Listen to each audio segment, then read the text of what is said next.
April 1920. Meran unter Mais, Pension Audiobook. Dear Frau Milena, the rain which has been going on for 2 days and 1 night has just now stopped.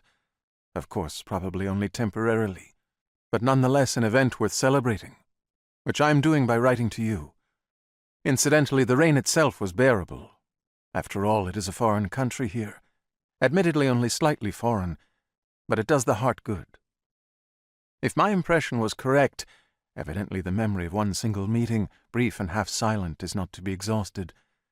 You are also enjoying Vienna as a foreign city, although later circumstances may have diminished this enjoyment.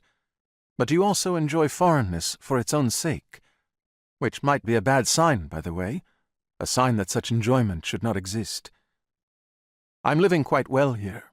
The mortal body could hardly stand more care. The balcony outside my room is sunk into a garden, overgrown and covered with blooming bushes. The vegetation here is strange. In weather cold enough to make the puddles freeze in Prague, blossoms are slowly unfolding before my balcony. Moreover, this garden receives full sun, or full cloud, as it has for almost a week. Lizards and birds, unlikely couples, come visit me. I would very much like to share Meran with you. Recently you wrote about not being able to breathe. That image and its meaning are very close to one another, and here both would find a little relief. With cordial greetings, F. Kafka. April 1920. Meran unter Mais, Pension Audiobook. Dear Frau Milena, I wrote you a note from Prague and then from Meran. I have not received any answer. It so happens the notes did not require a particularly prompt reply, and if your silence is nothing more than a sign of relative well-being, which often expresses itself in an aversion to writing, then I am completely satisfied. However, it is also possible, and this is why I am writing, that in my notes I somehow hurt you.